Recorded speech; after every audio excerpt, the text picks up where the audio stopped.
আহ, গত 1 তারিখ 5 মাস 2026 আমি উম, নিজস্ব প্রয়োজনে আমি ব্যাংকের থেকে টাকা তুলতে গেছিলাম, কিন্তু সেখানে গিয়ে দেখি ব্যাংক বন্ধ। তার জন্য আমি এটিএম থেকে টাকা তুলতে গেছি। কোন ব্যাংকের অ্যাকাউন্ট এটা? Punjab national bank, Maharanipur branch, আচ্ছা নেতাজি নগর।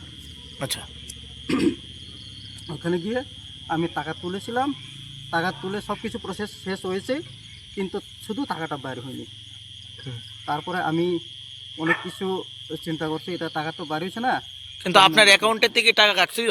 অ্যাকাউন্ট থেকে টাকা কাটা গেছে 5,000 টাকা, কিন্তু সব প্রসেস শেষ।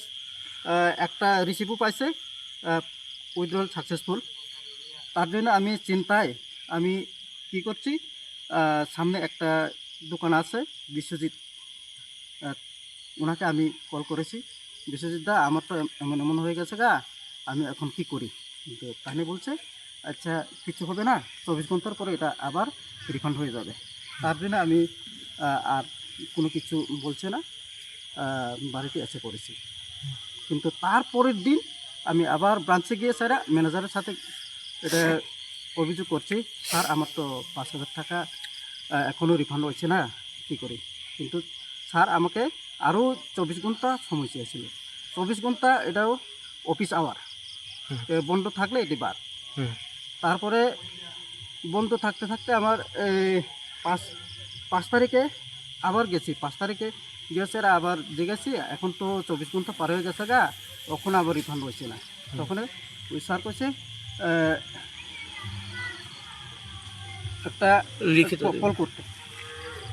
কল করতে কইছে আমার ওই 1800 নাম্বারে। তখন আমি কল করে ছাড়া অভিযোগ করছি। আসছে 100 ছাড়া আরও তারা সময় চাইছে আরও 5 দিন সময় চাওয়ার পর আমার 11 তারিখ হয়ে গেছে। 11 তারিখ হলে পরে আবার আমি অফিসে গিয়া যোগাযোগ করছি, স্যার এখনও তো আমার রিফান্ড হয়নি। কিন্তু তারপরে আবার আমাকে কল করতে বলেছিল, ওই যেখানে 1800 নাম্বার 1800 ওইখানে আবার কল করে আমি ম্যাডামের সাথে কথা বলছি, ম্যাডাম আমার তো এখনও টাকা রিফান্ড হয়নি, এটা কী কারণে এরকম হয়েছে আমি বলছি। তখন ওই ম্যাডাম বলছে, এখান থেকে তো আমরা ক্লোজ করে দিয়েছি তোমার কমপ্লেন, কেন সাকসেসফুল দেখাইছে তার জন্য ক্লোজ করে দিয়েছে তারা।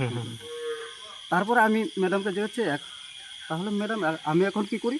ম্যাডাম বলছে, এখন তোমার শুধু একটা রয়েছে, ম্যানেজারের সাথে কথা বলুন, সিসিটিভি ফুটেজটা দেখুন। তারপরে আমি ম্যানেজারকে আমি অনুরোধ করছি, স্যার এখন তো ওনারা বলছে সিসিটিভি ফুটেজটা দেখানোর জন্য। তারপরে স্যারও আমাকে সিসিটিভি ফুটেজ দেখাচ্ছে। সিসিটিভি ফুটেজ দেখানোর পর আমি বুঝতে পেরেছি আমার টাকাটা আরেকজন নিয়ে গেছে। এটা কি মানে আপনার কি মনে হইতেছে, কি হয়েছে ব্যাপার? কিভাবে আপনার টাকাটা অন্য আরেকজন নিয়ে গেল, বিষয়টা কিভাবে দেখতেছেন? আমি তো এটা কোনো কিছু আর বলতে পারি না, শুধু সিসিটিভি ফুটেজ দেখে এখানে তারা এরকম আরও অনেকবার করেছে, এরকম হতে পারে। শুধু আমার বেলায় আমি সিসিটিভি ফুটেজ দেখে আমি বুঝতে পেরেছি ওনারা বারবার এরকম করছে। ফুটেজের মধ্যে দেখছি তারা কি যেন একটা আঠা বা কিটা লাগানো হয়েছে, যেখান দিয়ে এটিএমের টাকা বাইরে হয়। আচ্ছা আচ্ছা। ওইটা কেটে করে, এটা সিসিটিভি ফুটেজ আমার কাছেও আছে, কিন্তু এত স্পষ্ট নাই, মানে কাটতে দেখানো হয়েছে, ওইটা আমি রেকর্ড করেছি। কিন্তু ব্যাংক কর্তৃপক্ষ বলছে যে কোনো জন তাদেরকে গিয়ে ওই ফুটেজটা চাইলে মানে পরিষ্কার দিয়ে দিব বলছে।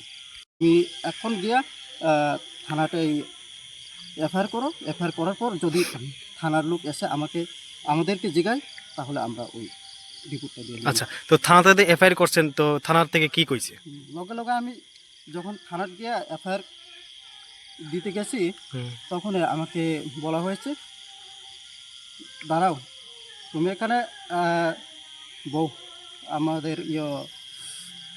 বড় বাবা আইতেছে, অপেক্ষা করো বলতে বলতে 1.5 ঘন্টা হয়ে গেছে। 1.5 ঘন্টার পর এক স্যার আইছে, এসআই, ওনার নাম আমি খেয়াল করছি না।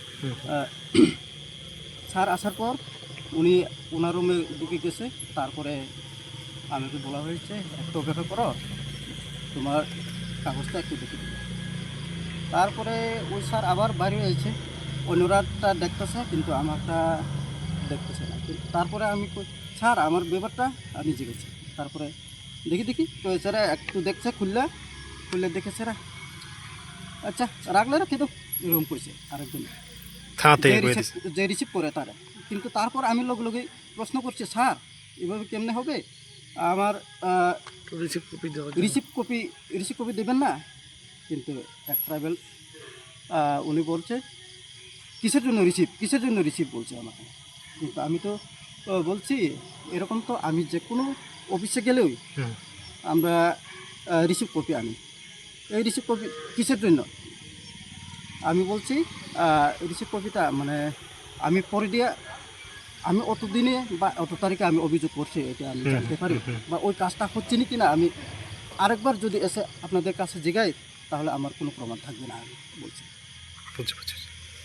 এখান থেকে নিরাশ হয়ে আমি বাড়িতে আসছি। কিন্তু সেই দিন আমাদের গ্রামের দিকে রয়ে উত্তর মহানপুরের আরেকজন ওনার নাম যতীন্দ্র দেববর্মা, উনি ইলেকট্রিক অফিসে চাকরি করেন। ওনারও ঠিক সেই থানার সংলগ্ন 50 মিটারের বেশি দূর হবে না, সেখান থেকে স্কুটির ডিকি থেকে 50,000 টাকা নগদ চুরি হয়ে গেছে। আচ্ছা। এটাও ঠিক সেই সময় আমার সহযোগী তারাও আছে, তারাও অভিযোগ করছে থানাতে। কিন্তু তারার ব্যাপারটা আরও বলছে এরা তো কিছু হবে না, এটা আমরা কিছু করতে পারবো না বলছে ওনাদের। এটা কবে হয়েছে এই ঘটনাটা? ঘটনাটা 11 তারিখ, না আপনার যে স্কুটির থেকে যে টাকাটা নেওয়া হয়েছে ঠিক 11 তারিখ ওইটা।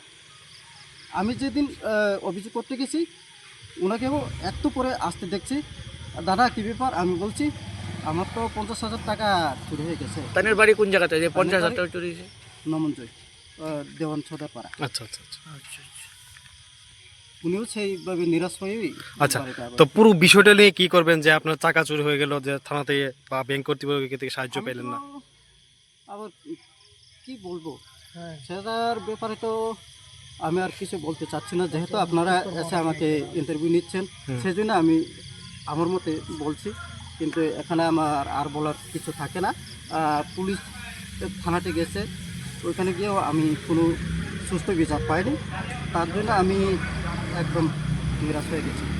আচ্ছা, আপনার নাম, নৃপেন্দ্র দেববর্মা, বাড়ি? উত্তর মরানিপুর।